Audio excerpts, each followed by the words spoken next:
So things are finally, I say finally, there's still a bit to go, finally being slowly sorted with my medication.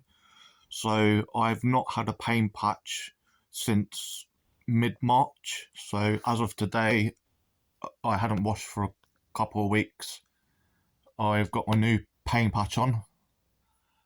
I've got 8 of the 9 medication that I have not had since March. There is a problem with the pain patch because what has happened is Goldington Avenue Surgery in Bedford, or Union Street Clinic partnership to Goldington Avenue, when they wrongly accused me being a drug addict and wouldn't send me to MSK Circle for a pain management yearly drug review that doesn't happen here under cost cutting.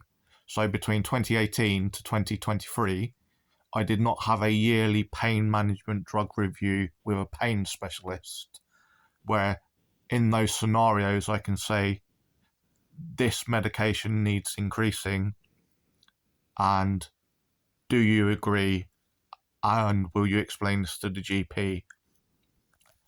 And I've always been in charge of my pain patches, or I had been led to believe that, and I'd always been in charge of my pregabalin. Now, I met my maximum pregabalin many moons ago, yet pain patch wise I've not met my maximum.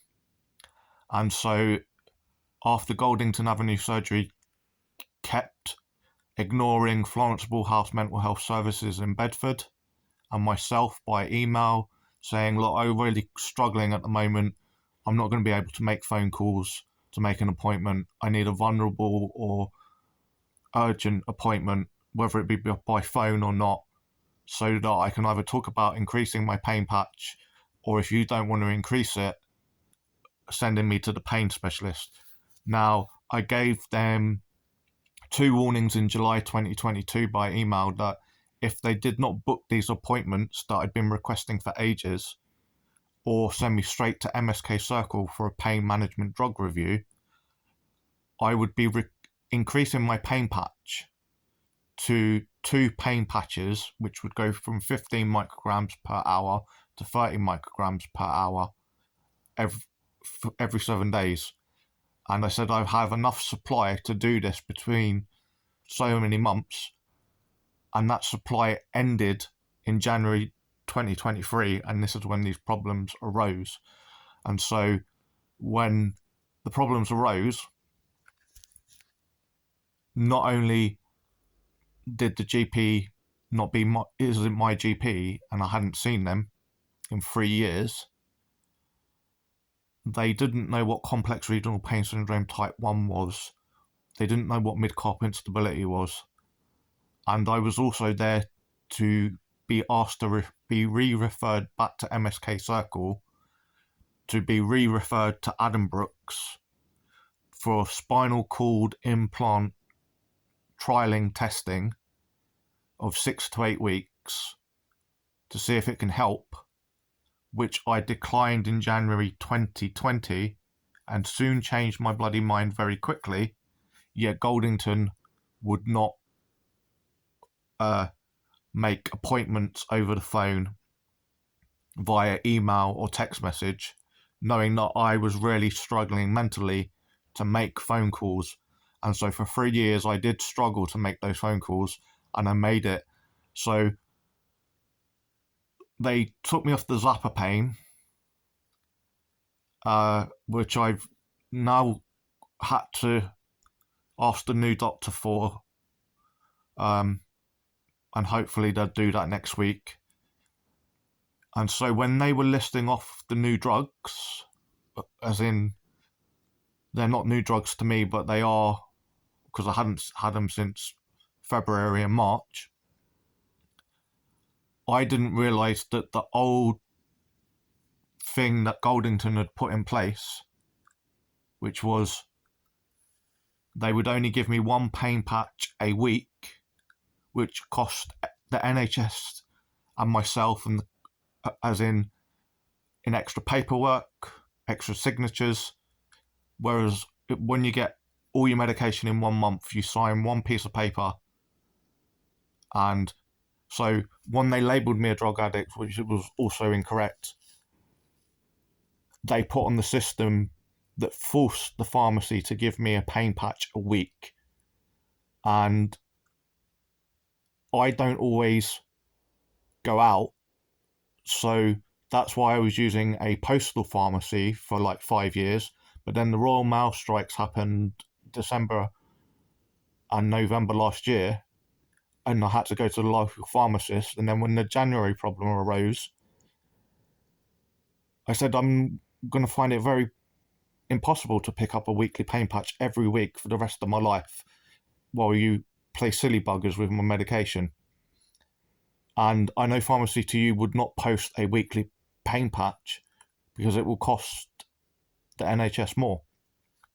So I couldn't have dealt with the problem. So on the system, as soon as it got transferred to the new GP this week, although I thought they were listing all my medication, all 9 medication, they were, yet it still had it was one pain patch a week or a month now in this case, because that's what's happened.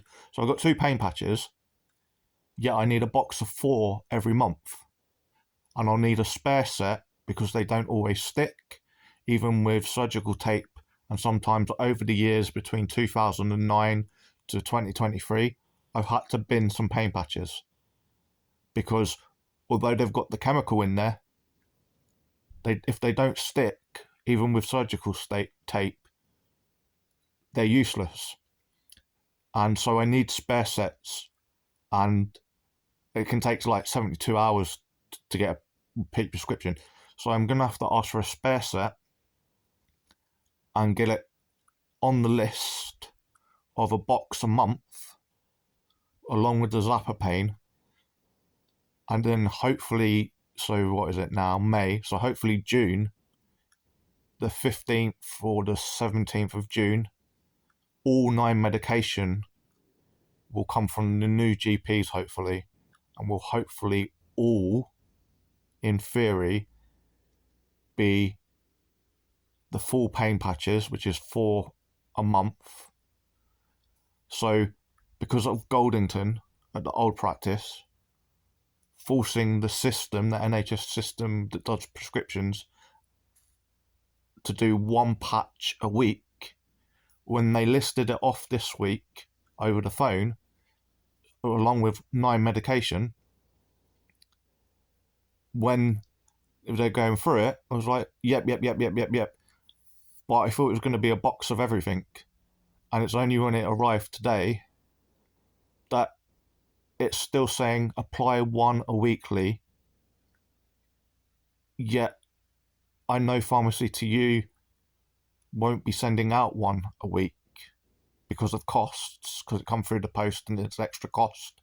It was extra cost even when you do it locally, and it requires extra paperwork then and extra checks because they have to take it out of a box of 4 and then they have to reserve those 4, and so there's extra paperwork and extra costs. So my GP that is mine apparently now doesn't work Monday, so I'm going to have to phone up anyway and say chase up the Zappa pain to be fully added, and a box of 4 spare pain patches and a box of normal 4 pain patches to be sent out as soon as possible this month. And then from the 15th or the 14th of next month, June and July, hopefully all 9 medication will be in its full stock and I can have it delivered back to my door like I have done for 5 years. And eventually I will get the GP. I think I speak to the GP to book appointment stuff to MSK Circle next Friday over the phone. Once I meet a pain specialist again for a pain management drug review, I will either be going on to 20 micrograms per hour pain patch, or they will agree that because a 30 micrograms pain patch doesn't exist, yet is safe to use 2 pain patches, and I used it safely between July 2022 to January 2023, they'll either do 20 micrograms patch only, or they'll agree that 30 micrograms via 2 pain patches is acceptable, because I don't want to go on to fentanyl, which is the next brand stroke micrograms up. That is 37.7 micrograms per hour. Now, the patch I made up via using 2 15 microgram pain patches is actually 7.7 micrograms per hour less than the fentanyl patch. So with Butrans, Butec, and there's another brand, it goes 5 micrograms, 10 micrograms, 15 micrograms, and 20 micrograms. And then they stop at 20. And then another company and a different type of opiate-based drug, which is fentanyl, takes over, and they do 37.7 micrograms per hour, 3, 4, or 7 day patches, and they do something higher than that. I don't want fentanyl, so I would much rather have either the 20 micrograms per hour pain patch, if that's all the pain specialist and the GP is comfortable with, or I logically believe I don't have a relationship with this pain specialist in the same way that I did with the London one between 2009 to 2017, who I saw every year for a pain management drug review and would see twice a year for pain jabs in the neck. So there was a long-time relationship there. I believe, I hope, that logically this pain specialist will agree that 2 pain patches making 30 micrograms per hour will be fine, and will give it the green light officially on the NHS records and at the GP level. And then I don't foresee needing to increase my pain patches or my opiates for another 5 years or 10 years. So before I wouldn't get appointments from Goldington for a pain management drug review in 2022, and then I sent them 2 warnings in July 2022 saying what I would do if the appointments didn't happen, and I did it, and how I had spares, and why. I hadn't had a pain patch increase since 2017. So from 2017 to July 2022, I didn't have an increase. So roughly the increases for me have happened every 5 years, roughly, since 2009-ish. The pain has got worse. Yet because we don't have yearly standard pain management drug reviews in Bedford under MSK Circle, who is the outpatients for pain management, physiotherapy, occupational health, and orthopedics and trauma, and they control the funds on behalf of Bedford, Luton, Milton Keynes Clinical Commissioning Group, or the IBC, Integrated Care Board, because locally that's bankrupt, and that's why MSK Circle was brought in, because it felt like doctors were over prescribing certain services, and so that's why you don't have pain management drug reviews here in Bedford yearly, unfortunately.